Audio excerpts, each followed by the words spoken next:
Hey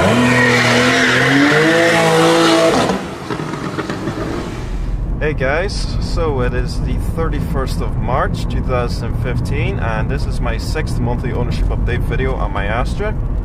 So as many of you know, in January I had a accident with my car when it was snowing. It span out and I collided with a fence. Well, there was a little bit of damage in the car. There was a dent and a few scratches and I lost one of my rear reflectors. Good news is just a few weeks ago a cousin of mine repaired that, so my car is completely fixed now. I got a new reflector put in, only cost me like €10. The actual reflector itself was actually €8.14, but then VAT was added onto that, so it came up to like €10. But the car is in perfect condition now. I'll just cut over to some footage in a few minutes showing you, you know, the repair work, and it looks like it never happened. So very, very good job done on it. There is one thing about the car I wanted to mention in this video. This happens sometimes, but usually when I turn on the car for the first time in a day, usually a cold start, sometimes there's a little ticking from the engine. Now the other day I managed to get that on camera on my phone, so I did. You can hear the ticking of the engine. I'm just going to post that up here any second now, and hopefully you guys will be able to hear it just when it comes over to this next clip of that engine ticking. Just turn up the volume on your computer and you should be able to hear it. I'm sure there's nothing wrong with the car. This is probably just a thing, you know, with cold starts and all that, because the engine seems perfect and the car is going fine. But anyway, I'll let you guys judge and see what you think.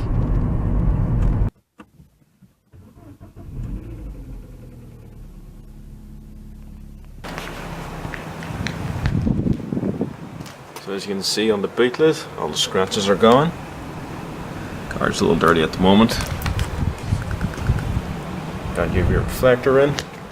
Also I had some pretty deep scratches there, big thick ones. They're gone now. And coming down here, I had a very large scratch going from the side here, and it came all the way down the door to about here, which is where the dent was.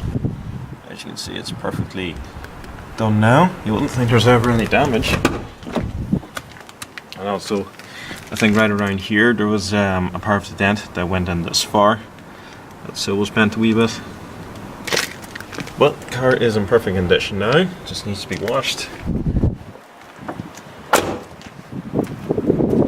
Actually, there is one more thing. My rear mud flap here, it's a little bit on the loose side, because as you can see the flap here is stuck onto this plastic on the inside, so it's still a little bit loose.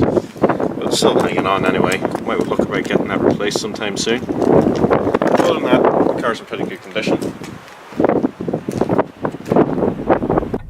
Okay, so I'm just coming out to the bypass here, get some acceleration footage.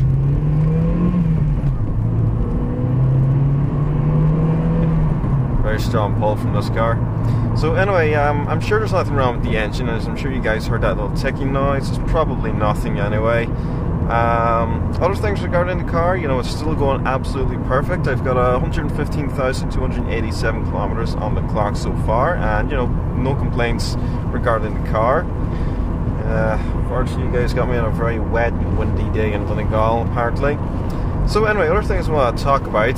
For those of you who keep an eye on my channel, who watch it regularly, you will have seen that a couple of weeks ago I managed to get some footage of the solar eclipse. Now normally I don't upload anything outside of cars on my channel, because that's what my channel is all about.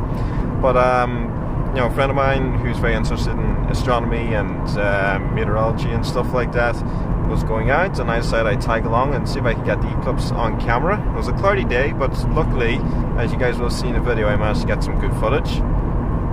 So other things car related this time. I started filming at another dealership, as you would have seen. It's called Shane Connolly Motors. It's just not too far away from Donegal actually. It's only about 20 minutes up the road, I'd say, just outside the town of Balbafay, out some back roads. And Shane Connolly, he specialises in getting in executive cars like BMWs, Audis, Mercedes. Most of the cars he gets in are from Britain. A lot of them are ex-demonstrators, so when I review them, they're on UK plates, and they stay on UK plates until they're sold to the customer, in which case they're then VRT'd and put on Republican plates. So I've got some really, really sweet cars reviewed from his place. I've already reviewed the brand new Mercedes E-Class. I had an AMG styling kit on it. I love that car. I thought it was really, really cool. I've also got a couple of new ones to upload. So let's see, I've got the previous generation of the Mercedes C-Class to put up. It's a white AMG Sport one. I've also done an Audi A5 Sportback. That's the current generation of the A5.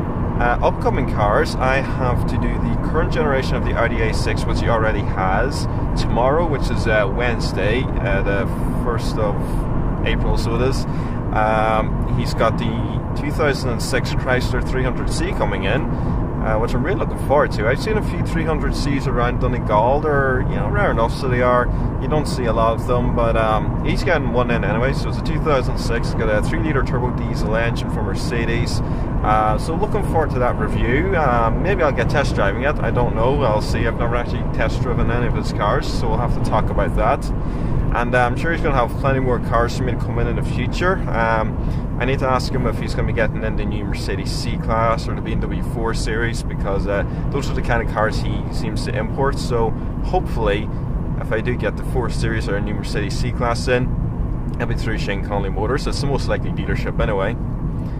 So other car related news, McLaren have brought out a new car. It's their entry level sports car. It's called the 570S. It's going to be sitting out below the McLaren 640.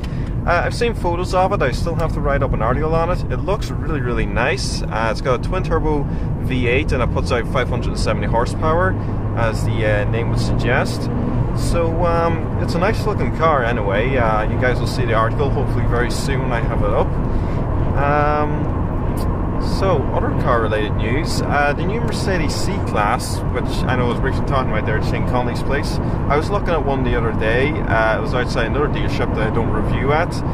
It looks nice, so it does. A couple of parts of the interior I'm not so sure about, such as the multimedia interface screen kind of sits up here. It looks like an iPad that's been duct taped to the dashboard. Not really a good look, I don't think. It doesn't look very nice, but overall the outside of the car looks pretty good. So now the biggest piece of automotive related news that's been going around for the past month now is regarding Top Gear.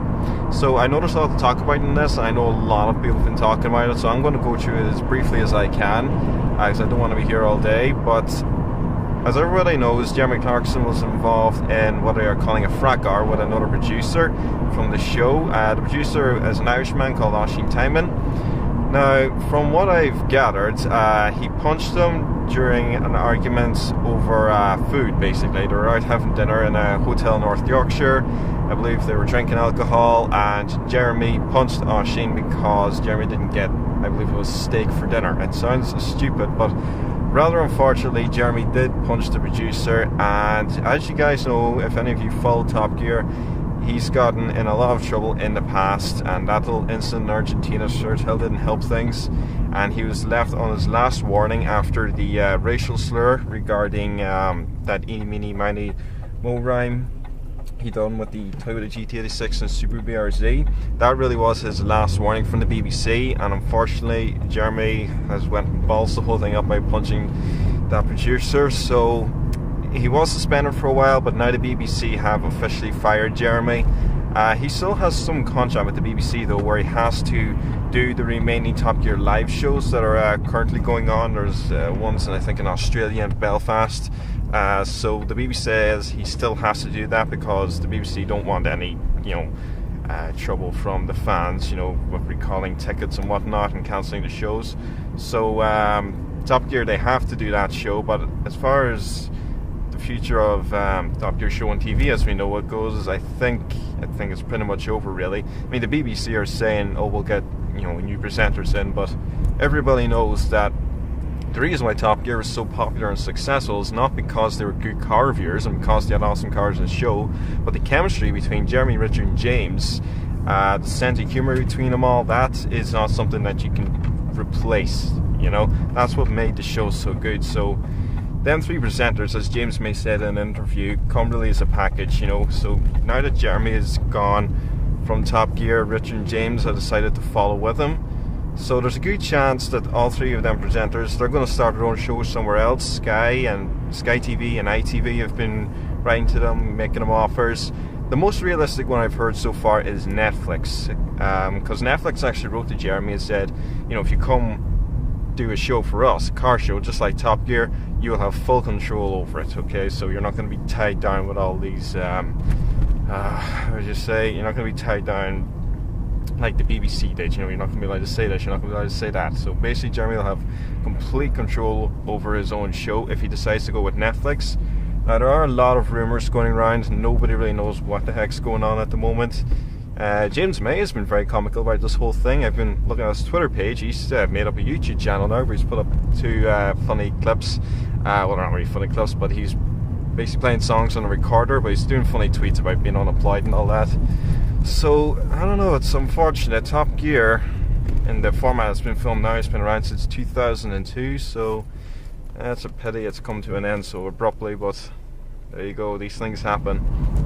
And so the final thing I want to talk about is Fast and Furious 7's coming out here this week. I believe it starts on April 2nd, that's the release date. I'm going to see it this weekend, really can't wait. It's one of the best car movie franchises out there. Now, as everybody knows, the release of this movie was delayed because, unfortunately, Paul Walker and his friend Roger Rodas were killed in a car accident, I believe towards the end of November. I think it was November 30th in 2013. They were out in Roger's Porsche Carrera GT, and due to high speeds, they went off the road at over 100 miles an hour and sadly killed. So very, very sad, heartbreaking news about that. But Paul Walker's 2 brothers, one of which I believe is called Cody, decided to step in, and using a lot of high-tech CGI, they've been used as stunt doubles or body doubles to fill in for Paul. So I believe they were saying that they're going to not kill off Paul Walker's character Brian O'Connor, but they're going to be, you know, having him retire from the movie, or the series anyway. So it'll be very interesting to see how they do that. I've been told they're going to be giving him a very touching tribute. It's too bad. Paul Walker was an excellent actor, so he was. I've seen a lot of his other movies outside the Fast and Furious franchise, and I really enjoyed them.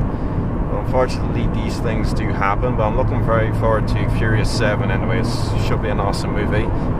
Jason Statham's going to be starring in it. I believe this is the first time Jason has ever played a villain in any movie. He's coming back as Ian Shaw, Owen Shaw's brother from the last movie. So yeah guys, that's pretty much everything I wanted to talk to you about. In this update video, I'll not go on much longer. Just keep an eye on my YouTube channel anyway. I'm going to be having Mercedes and Audis and that Chrysler 300C coming in the next couple of weeks. And also I just uploaded the review of the Kia Sorento, in case you guys haven't seen that. I only put that up yesterday.